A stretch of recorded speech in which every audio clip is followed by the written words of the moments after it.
If the defendants can please stand.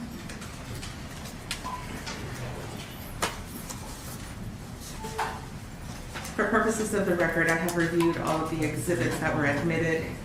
In the punishment phase of this case, I have reviewed the pre-sentence investigation report and the TAP evaluation of each of the defendants. Is there any legal reason we cannot proceed to sentencing today? None on behalf of Mr. Moreno, Your Honor. Does it have Mr. Schneider? No, Judge. Yes, and Mr. Rodriguez could not be here, right? Yes, Judge. Dennis Moreno standing in today. Yes, Mr. Moreno. Any objection, or you want to proceed with Mr. Moreno, Ms. Schneider? Okay. What happened to Mr. Nájera was an unspeakable horror that is going to resonate in our community for a very long time. Unlike any other cases I have presided over, this one is different. It is different because we're not dealing with an intentional act. We're not dealing with a drive-by shooting or any other type of murder. It was a case of criminally negligent behavior. On the one hand, we had the City of San Antonio Animal Care Services swearing under oath, giving testimony that left me with the impression that this was about a missing affidavit, that none of the previous bite victims came forward to declare the dogs dangerous dogs. After hearing from the neighbors on Debla and Darby Street, I find the testimony I heard from the City of San Antonio very difficult to believe. What I do believe is the people from the West Side neighborhood. I find the testimony of David Avila, Fernanda Esparza, Deborah Flores, Sylvia Avila, not only credible, but very persuasive and compelling. The City of San Antonio is not on trial here, and they will have their day in court and their lawsuit to contend with. But about this case, what I do have to say is that it's not about a missing affidavit. Clearly, our city has a lot of work to do to provide services to deal with responsible dog ownership. To echo what most, if not all, the witnesses testified to, this was preventable. If the first line of defense fails because the dog owners are not responsible, the second line of defense should not have failed. Mr. Moreno, Ms. Schneider, this is about responsible dog ownership. It involves not only taking care of your dog, but ensuring the safety of the people in our neighborhoods, in our communities, not only the people, but other pets in the neighborhood and communities. We all have that responsibility to each other, and you failed at that. Mr. Moreno, it is the order of the court that you will be sentenced to 18 years confinement in the Texas Department of Criminal Justice, Institutional Division. There is a $5,000 fine, no restitution. The victim has not requested restitution. You are prohibited from owning or possessing any dogs if you make parole on this case. This is a plea bargain case. However, you have the right to appeal the rulings of the court on a pretrial order. Ms. Schneider, your sentence is 15 years confinement in the Texas Department of Criminal Justice, Institutional Division. There is a $5,000 fine, no restitution because Ms. Nájera does not want it. You too are prohibited from owning or possessing any dogs if you make parole. Both of you are also ordered to have no contact with Debla Street and Darby Street. Yours is also a plea bargain case. However, you have the right to appeal the rulings of pretrial rulings of the court. Do we have any impact statements? We do, Your Honor. Line them all up, and let's get started. You're remanded to the custody of the sheriff to begin your sentence.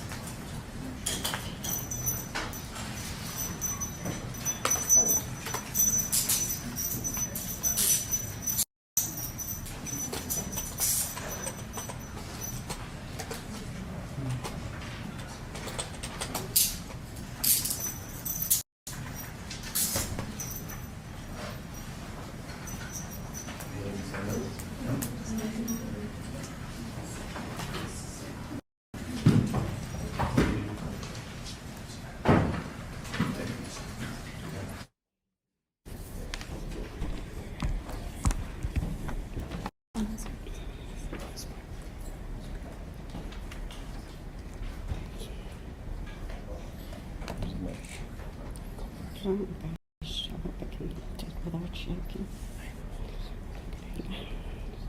My name's Juanita G. Nájera. I'm the widow of Ramon Nájera.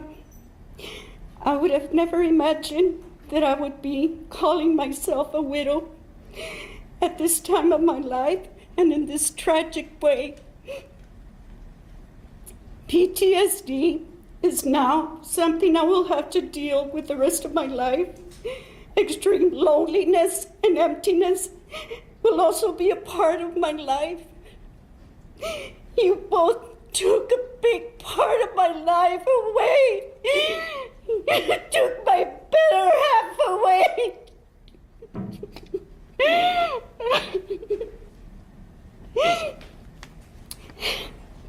When my husband was brutally and unexpectedly taken from me, I was blessed to have my daughter, Ana.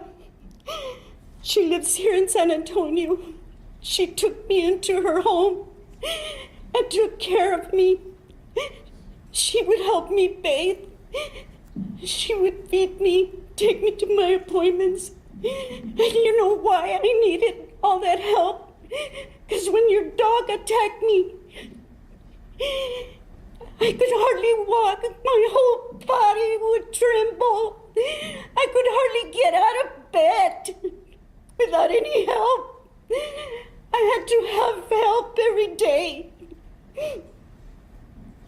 My son, Carlos, a retired Marine, he had to put his life on hold. His family, he had to come down and take care of me. All my financial needs, he helped me with everything.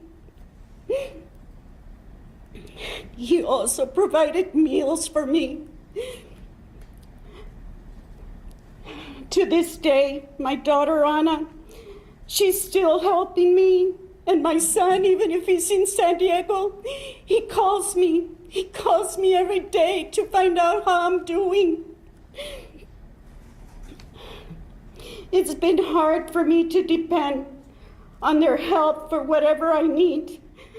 From going to court, doctor's appointments, and other needs. My son's in California, he still calls me and keeps in touch with me. It's been hard for me. I found myself feeling so depressed and weak when they had to leave me. I remember saying goodbye to my son when he left, and I held on to him, and I cried, and it broke his heart to leave me behind. But he had a family to take care of and a job, and being with me 2 months he took off to be with me. My daughter Lily, she also took part. She took care of me. She would clean my house. My son Ramon, he would take care of the yard for me. All of them, during this critical time, have helped me so much. All of them have felt the stress that you guys caused on us. And you already got your sentencing, but you have left an everlasting impact in our lives. You took my husband's life. I feel that you are serving what you deserve for the crime you committed. Indirectly, it happened, but you could have prevented it. You could have done something. You could have realized that those dogs needed to be put down. And I think you got the adequate punishment. And right now, there's somebody that should be sitting right there next to you guys. And it should be the city. The city should be there sitting next to you guys because they are guilty too. And I'm glad that Judge Mesa, I know that the Lord was with you when you made this decision, and it was hard for you too. But I thank you.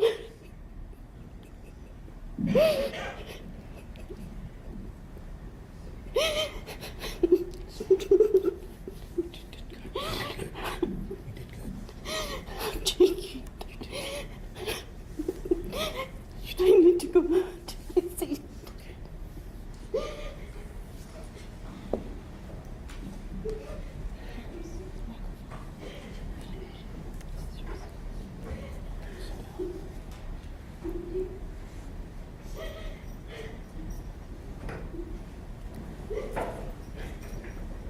To Christian and Abilene, our father would still be here if it were not for your combined acts of omission and conscious indifference.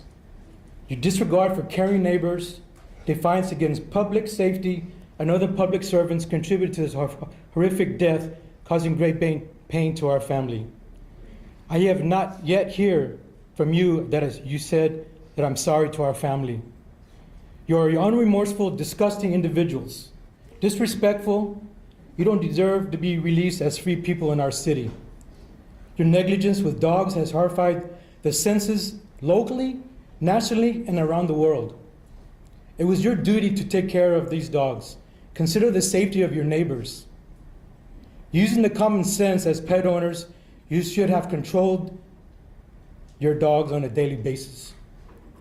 Clearly, you trained these dogs because they responded immediately to your commands after it attacked my dad. Also giving common sense, they were trained at some level to fight. And that was your doing. My father, Ramon Najera, and his wife, Janie, did not deserve this cruel and gruesome experience that ultimately ripped my father from our family. My father had easily 20 years of life to live yet. That's all I have.